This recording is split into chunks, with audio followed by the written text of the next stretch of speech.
So y'all, um, for some reason I don't hear no audio in my reaction to it, but I do hear the audio as I play the video, and I'm kind of upset right now for that because I usually never done it before. It never done it before because I'm not sure if it's the recording app itself, but yeah, it's pretty ridiculous.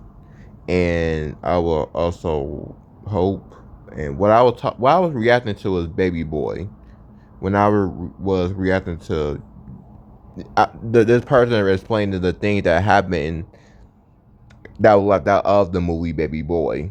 So that's what I would believe talking about here. I'm gonna try to also cover as I can when I start pause recording, but every time I pause the recording, you won't hear me. So I'm just gonna do it right this. I have the app in shot. I'm finally back using this, but just for this reason. And yeah, this is unfair so far. So I'm not sure if it's the recording that I always use. That never had this problem before. So yeah, y'all. I hope that this Man, I hope this. Man, I hope this goes all right, man. I never thought it'd happen like this. Now, so here I am repausing the recording, fitting myself up, and yeah. So What's going on, guys? Gully yeah. Boy So back at you with a hope brand new this. video, and this right here is about to be a very dope one. So I read the entire original 1999 And what I'm baby. also mentioning here, I believe I said, oh, check out the description of the original strip that things that were left out of Baby Boy from Boy John script, Singleton, and was also what he's from the center video, and and it that was an he was amazing a really read. I good just want to go director. ahead and What just say this right now. what have in John his mind. Singleton is an So incredible yeah. writer. If you're a fan of the movie Baby Boy, or if you like Baby Boy as a film, I definitely advise you to read the script because there are so many cool things in it. And for this video, I'm going to talk about everything that was left out. And also was sharing the description of his video as well. So y'all check it out as I was saying this reaction. We learn a lot of the characters' ages. And just as the thumbnail says, I'm going to go ahead and get right into it and talk about Melvin's hair.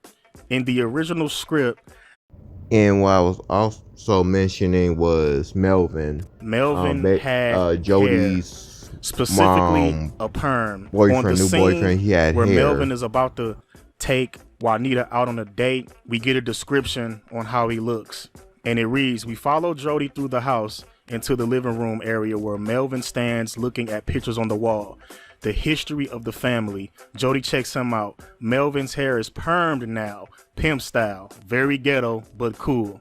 And another scene in the film, before Melvin and Juanita got it cracking, the scene where he like got her in that crazy position and Jody come knock on the door, tell him to keep it down. Well, before that happened, she was doing Melvin's hair. And it reads, Juanita is putting rollers in Melvin's head, fixing his perm. Melvin sits in his underwear, flipping channels with the remote. Juanita in her nightgown.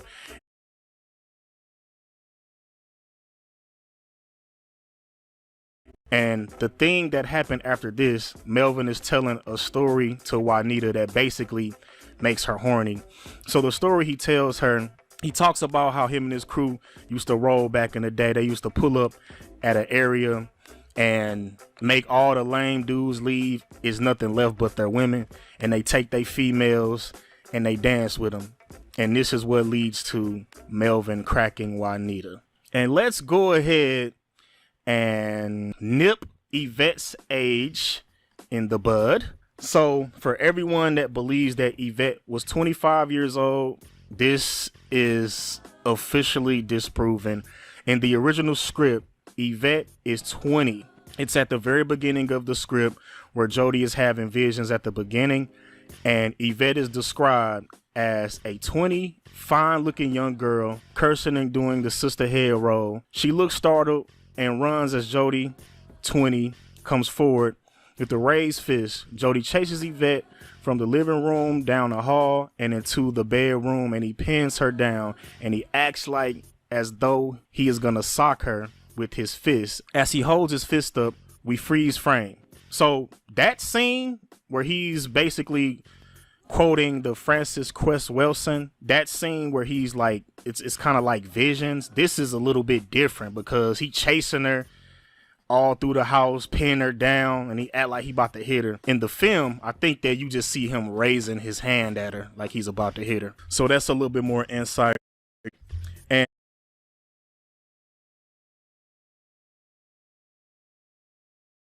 And for the ages,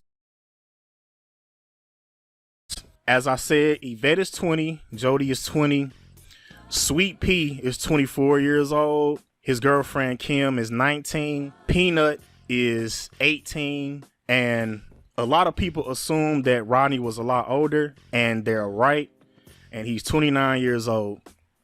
Now, one thing I'm not gonna do is just, I understand why people call him a PDF, but I want to go ahead and say this, and it's probably gonna make a lot of people offended, but I gotta speak the real. Okay, Rodney being 29 years old, it basically means he was with Yvette when she was 13, 14, and he was like 23, 24. Now, what I'm about to say is that this is very normal in the hood, and I know that's gonna be a shocker to some of y'all, but this type of stuff has been going on ever since I was a kid. I've always seen younger girls that age get in the cars with older men, and usually those older men are gangsters. I mean, this happens a lot, and the crazy part about it is that it's still going on today. Somebody commented and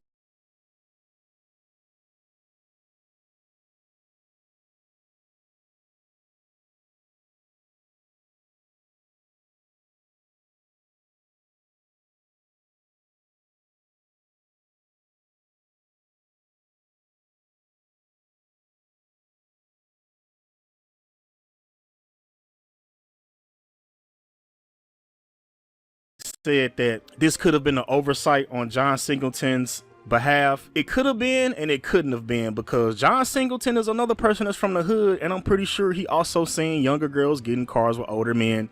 This happens, and it's still happening to this day, like I said. And this is not me justifying it, because I know a lot of people gonna be like, what? But check this out. Ain't nobody doing nothing about it in the community in real life. Nobody has ever done anything about these gangsters or older men in general getting with younger women. Nobody has ever done anything about it, which is why I can never find myself to be upset, because I'm gonna be real, it's not that big of a deal in real life. And I know a lot of people gonna be like, what? Well, let me see you outside trying to check some gangsters for messing with some young girls and see if you don't lose your life. So it is what it is, man. For me, I know people gonna, do what they do and all that stuff, but it is what it is, man. At the end of the day, truthfully, it happens in real life. Truthfully, people are gonna criticize the character. All right, one thing that's interesting about the script is the beginning of the film when Jody takes Yvette to the abortion clinic. So in the original script, that was a whole day of Jody doing activities. So in the movie, after he takes Yvette home and takes her car, he goes to Peanut's house. That's all still in the script. One thing I like about the script is that it's way more descriptive than the film. There are a lot of things that are added, such as focusing on Peanut making the breakfast. She pouring the fat from the sausages in the container like black folks do in real life. So it's very descriptive. Another thing that's still in the script, Jody does crack Peanut, and after he leaves Peanut's house, he goes to the probation office to see his PO. And here's where we find out that Jody has 2 strikes, and he has a very odd and crazy nickname. Exterior, Department of Probation Day. As Jody walks, we see his rhythm change. At first, he is cool and animated. Then his shoulders start to slump, and his walk slows down to a sad shuffle. Then we see where he is headed, Department of Probation. Interior, Department of Probation Day. Jody sits on a bench with some other men, all black and Mexican. As Jody settles in, we move past the other felons to his face. We hold on his face for a moment, and on the right side of the frame, his rap sheet graphically appears. Joseph Summers, his criminal record, aliases Nympho, aka Joe the Ho. The fact he has 2 strikes, etc. Jody meets his parole officer. He nods As I a few positive yes right and here, what I was no's, also head mentioning almost down was like a child. Jody that was left out, that he was at his parole office, and that didn't make the movie. And I was saying that this was part 2 of what should have been in the movie itself. So yeah, he was at his probation office, and I was saying that how that should have been, even if it was a deleted scene in it.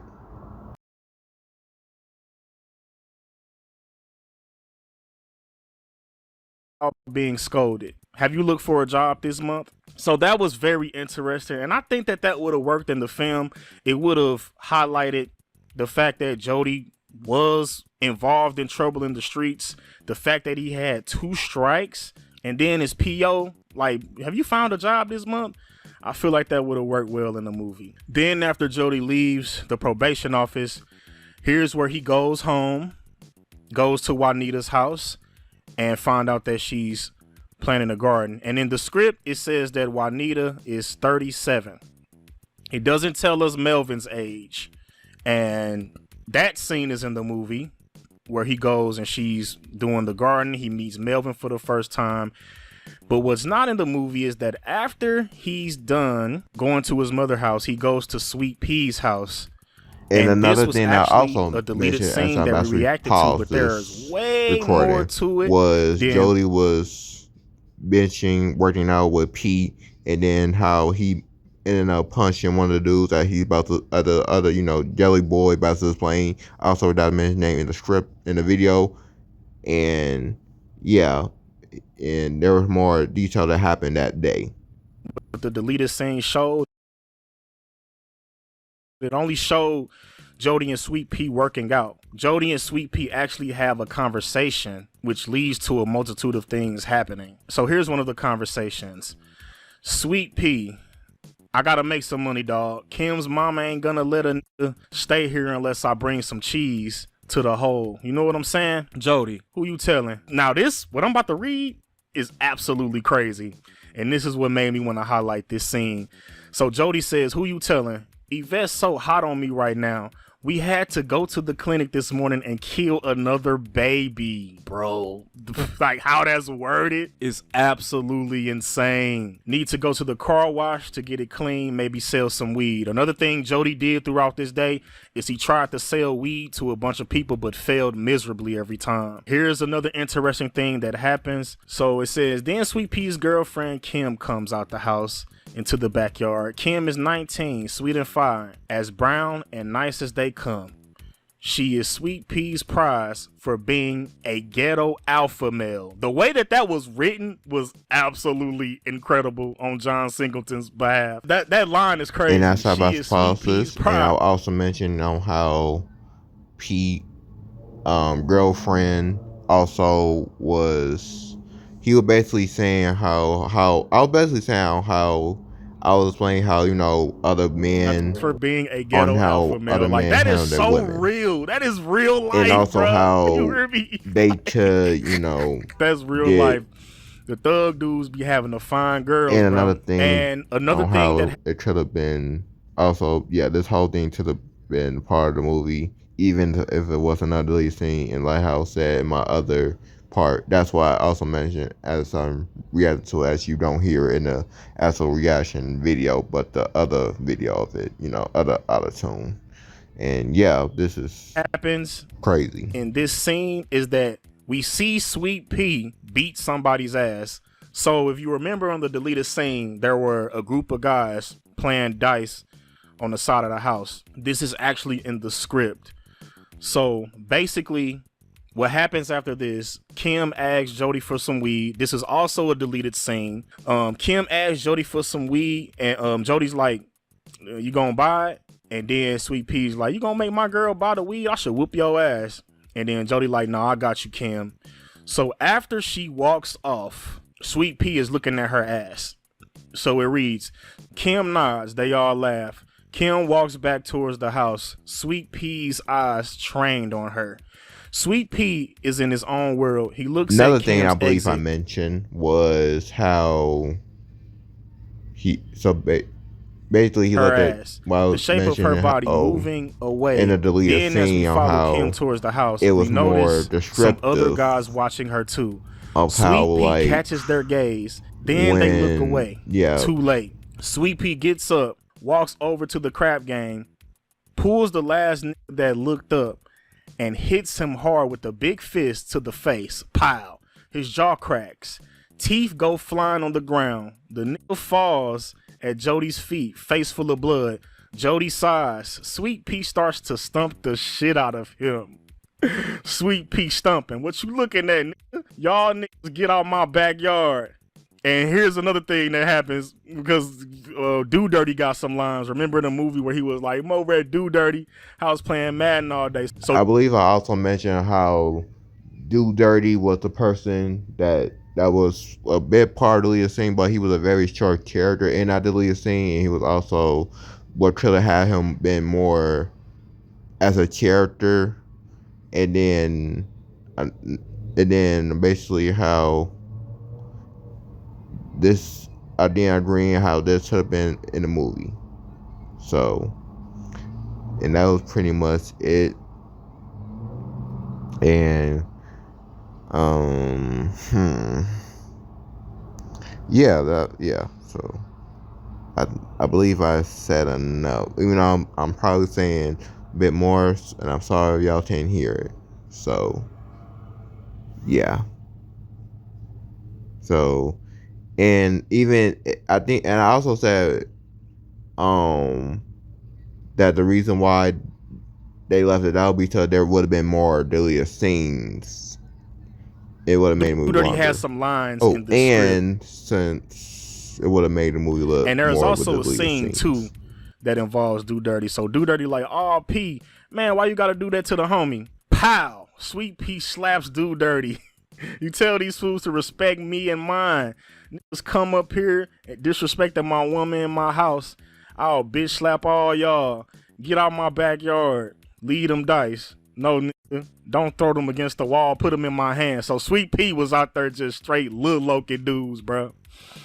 Man, they say he punched dude teeth out, stomped him. And one thing I gotta nip in the bud is that there isn't an instance in this script where Sweet Pea puts his hands on Kim. It's still in the script though, where Sweet Pea says, I'll slap you up like I do Kim. So that's still in the script. And while I'm on the topic of the script, one thing that I found out while reading the script is that a lot of the acting in the movie came straight from the script.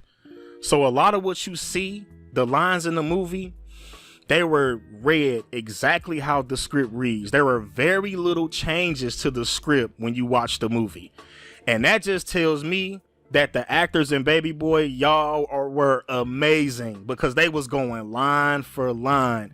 And I feel like the person that was going line for line the most was Taraji P. Henson. Yvette's lines in the script and in the movie are really no different. She was going straight up off the script, bro. Like, I gotta give Taraji a lot of credit, and everybody in general a lot of credit, because another person that I feel like nailed the script precisely is Juanita. I forgot the actress's name. I think her name is AJ Johnson. And again, it just goes to show you how amazing John Singleton was as a writer, because he literally came up with all the lines and all the little funny things you hear them say. That's all in the script, bruh. And like, incredible. Another interesting thing about the script that the movie didn't tell us is basically why Jody didn't want to live with Yvette. We know in the film that he's a mama's boy and he want to live with his mama, but in the script, Jody actually provides us a reason why he don't want to live with Yvette. So after the scene where they're in Sweet Pea's backyard, Jody goes to the car wash to get Yvette's car washed. They ride around in Yvette's car. They go to the mall. So it's a lot of stuff that they did that day. And while they're on the way to the mall, I believe, It says, Jody drives, Sweet Pea rides along. They cruise up Crenshaw, see some young girls walking up the street in flip-flops. Jody, my radar is just going off today. Sweet Pea, man, why you don't just own and move in with the girl? Jody, what? I can't, dog. I stayed there one day too long. She started getting on me about rent, the phone bill, the car payment, where I'm going. Can I watch the baby? Can I eat her cookie? And no fuck. And this is why I mentioned I had Kroger on Dixie 3073 Dixie Highway. Reference to The car payment, where I'm going. Can I watch the baby? Can I eat her cookie? And no fuck. I love the girl, but damn, I kick it over there 1-2 extra nights. She thinks she can just run me because it's her place. This is actually the part where I mentioned that this is where if it didn't make this a movie, it also should have been, even if it was deleted. Saying this is the part where I really mentioned, not the last part, but this was a good part though for John. He pay the bills. Like I'm gonna do what she say. I can't live like that. Having a woman tell me what to do. I'm a man. You feel me, dog? Now, this would have been interesting to put in a movie for sure, in my opinion. Because like I said, we really don't get a reason why Jody don't want to live with Yvette, but he provides a reason. And if you ask me, his reason is still dumb because, bro, like I said, the rent, the phone bill, the car payment. And then after that, that's why I mentioned Jody. Yeah, that's also would have been cool to mention in the movie, but yeah, the reason that's still dumb doesn't mean you to take that as an advantage. And black parents, y'all gotta stop with that. Doesn't mean that every time you do all that doesn't mean you to take that as an advantage. Paying phone bills, fixing cars, all that stuff. That is all your responsibility. It's unfair to us. And he gotta be capping about eating her out, and then she don't want to do nothing. He gotta be capping about that. Because she was literally throwing that thing back. So, hey man, and yeah. All right. After this, like I said, Jody and Sweet Pea go to the mall. Interior Crenshaw Mall day. Jody and Sweet Pea walk in the mall looking at girls. Jody does the talking, Sweet Pea the looking. Jody tries to sell some weed, no luck. We hear a phone conversation over the images. So this transitions to Yvette talking to Sharika, and that scene made the movie. While they were on the phone talking about Jody, Sweet Pea and Jody were at the mall. And then after that, that's when he goes back to Yvette's house, which is the deleted scene that we watched on the other video, and it's nighttime now. And one thing that stood out to me is when Jody comes home, and he's kind of hella rude to JoJo. So it reads, Yvette lays on the couch watching Cartoon Network. JoJo sits playing in the background. Jody arrives. He plops down on the couch, holds Yvette, kisses her, looks at the television. Then they hear a noise. Jody, what this boy doing up so late? JoJo, go to bed. And it says JoJo starts crying. And then Jody says, quit your crying, boy. That was crazy. But after that, and this is part, well, the first one, like the second part where I mentioned that this is real, that they didn't make it to the movie because that was messed up to do to a kid. You know, he's too young to understand. Yeah, this is the part where I said that I didn't mind that it didn't make it to the movie. And I definitely would appreciate it, even if it did. I would like to actually delete a scene.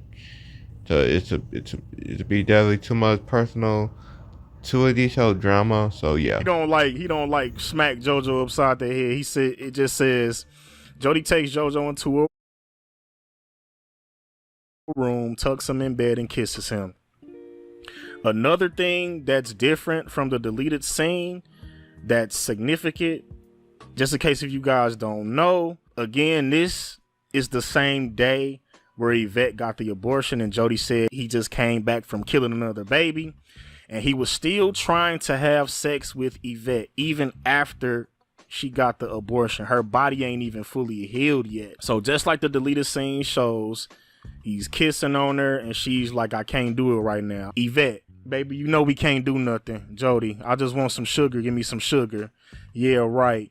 We gotta wait. I need to heal. I could get infected. Jody sighs, thinks, looks at Yvette with those eyes, then down to his crotch. Yvette, I ain't doing that. You can't even do me right now. Just hold me. But the thing that is crazy is that when Jody unbuckled his pants, it say Jody makes a frown, lays down. He opens his pants and strokes his own shit. This wasn't in the deleted scene. Another and then it part said, that I mentioned where this dude Jody in that deleted scene from also another part that was left out of the movie where him stroking his chicken.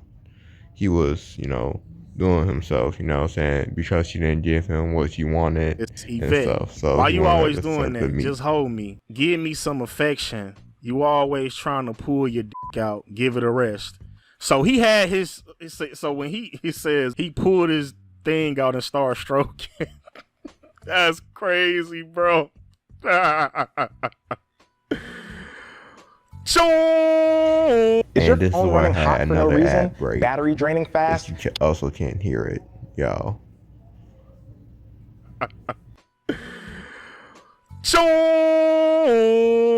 All right, so I'm gonna probably have to do a part 2 now that I think about it. There's so much to cover. But the last thing I want to go ahead and talk about is Jody's dream sequence when he goes back home. We're still on the scene where Yvette told Jody to cuddle with her, which leads to Jody going to put her to bed, and Yvette don't want Jody to leave, but he's leaving anyway. Later, Jody opens his eyes, sees Yvette asleep. He gets up, looks around, turns off the TV. He picks her up and carries her into her bedroom, puts her in bed, gives her a kiss. She attempts to pull him towards her, but he relents. Yvette turns over and goes to sleep, and then it goes to the living room.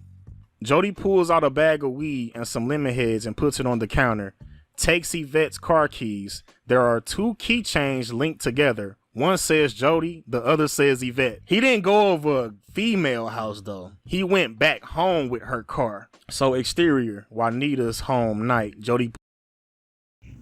And this is something that I would also wouldn't mind made to move that I would want to make the movie even if it would have been really a scene and understood why it wasn't much more Exterior, in the movie. Juanita's home night. Jody pulls up in an empty driveway. Interior, Jody's room. And this is where he went to sleep and he had those visions. And there is a very weird dream sequence that didn't make the movie, and I'm just gonna go ahead and read it all.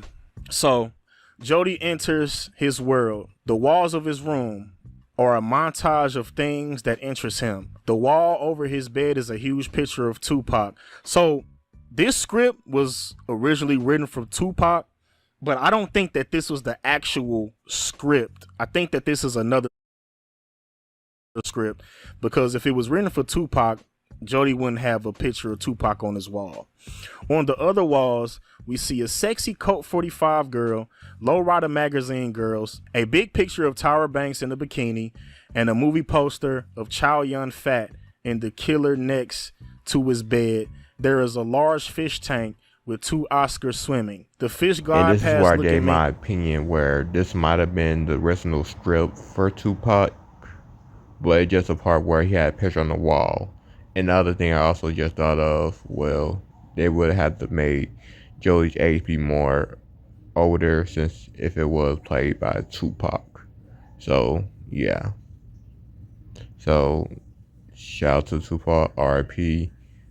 I wish she could have been maybe a different character in this movie, if that makes sense, would have worked at all in John Singleton's part. But that's what I OG mentioned. fish. We also see a shelf perfectly organized with several small model cars, all lowriders, trucks, Impala, sports cars, small detailed models. Below this is a desk where we can see Jody is working on another model. Above the fish tank, a lowrider bike hangs. Jody in his underwear at his desk working on a model lowrider. He adds small parts with precision. Dissolves too. Okay, Jody is now asleep. Jody's face, sleeping. Several images fall past his face in a Vorka pitch montage. Pictures of Jody's brief life, Sweet Pea shooting guns, Jody running from the police, jumping a fence, Jody's deceased brother Ray Ray in the shadow who says, "Where are you going, baby boy?" Now, that didn't make the movie. There's a lot of things in the script where they talk about Jody's brothers Ray Ray. And that This right there is didn't Jody's make it. dream sequence where it had more things that were left out of the movie. And this is the part that I mentioned where, hey, this is would have been crazy if Jody's brother was actually able to make it into the movie, even if it's just a shadow, because that where he says, "Where are you going, baby boy?" Man, that would have been intense. As as I was rewatching the video a few other times, that's kind of, I was able to memorize that more, as I'm also gonna mention in this other recording. But man, the dream singers, man, how intense this would have been in that than it kind of already was, like top 5 top of Dream The Ray BET Ray in the shadow who dream says, sequence. "Where are you going, baby boy?" Now, that didn't make the movie. There's a lot of things in the Jody And this is the part where, behind. like he said, Joey did There's a something lot that of didn't make things it in to the the movie. script where they talk about Jody's brothers Ray Ray. And that right there didn't make it. A group of guys doing the crip walk dance. Jody in a fight. Jody in prison behind bars and getting stumped to death. That's another thing that didn't make it. A flash past a box of lemon heads. Then Jody making love to Yvette. Then Peanut. Then Yvette again. Playing with babies. Then another gunshot. And he imagines his death. Yvette in black crying. Juanita in black crying. A flash of a fish. Then Jody. So his dream and this vision sequence was way more intense than what the movie showed. A flash of a fish, then Jody, full grown and nude, underwater curled up. The fluid around him all red, a fetus in the womb. And y'all, this also where he says, like, there's a fish, swim by, he's in the womb, pretend womb, and all that other stuff, pregnancy and stuff. Her belly would have been above his grave. Yvette crying, Ooh. holding her fat pregnant belly over Jody's grave. And here's where it really got intense. This probably would have been scary if it would have made the movie. So he's still dreaming, and it's interior, Kim's house, night. Sweet Pea and Kim are in bed. A siren is heard in the distance, and Sweet Pea rises up to attention and stands against the wall at attention. Kim looks at him. His eyes are closed, but he talks to himself. Sweet Pea, 245364 here. 245364 here. What? Give me a cigarette. What? What, nigga? What? You better back the fuck up. This crib, nigga. Yeah, open your ass up with this steel, I see. And then that's when the phone rings, which is Yvette calling. And she's asking where's her car so she can go to work. So that little dream sequence, that was very crazy, bro. Like, I don't know how to really interpret that. Maybe y'all can come up with y'all theories in the comment section. But another part I mentioned where Sweet Pea wake up from his girlfriend's mom house, and then would have said this in the dream sequence. That would have been crazy. That would have been wild. So I'm gonna go ahead and end the video right here. I thought I was gonna be able to get through all of it, but obviously I'm not gonna have to make a part 2. I'm definitely gonna do it because this is very interesting to me. When I found this original script, I was locked in. I could not stop reading it, and I just read the whole thing. And like I said before, it is a really good read. I advise you guys to read the script, man. And there are a lot of scripts that I found for these old hood movies, and you already know I'm gonna do videos on those too. If you made it to the end of this video, my next reviews are for Boys in the Hood and Juice. So be on the lookout for that. I'm definitely going to continue doing this. And with all that being said, I'm going to catch you guys on the next video. And this is the part where I said, shout out to Gully Boy. and his channel, his good work. I'm gonna leave his channel in the description, well, the video description as well. And yeah, I advise y'all to look at the scripts as well. I may do that myself. So this is where I said Katie Keenan signing out and all that other stuff. So y'all, yeah. Hope my voiceover of this, my reaction, yep, that y'all see as I'm playing another channel right now. And I mentioned the parts where I hope he does a part 5 to this. And I may do another reaction to the other ones. So hope y'all liked it, all that other good stuff. Did his views. I also liked the video as I stopped recording. They were good. See y'all later as I'm about to pause the recording. Yep, as I'm doing the peace sign. Oh, and I also mentioned where Melvin looks even more terrifying with a perm. And he does, LOL. So see y'all, JD Tina signing out.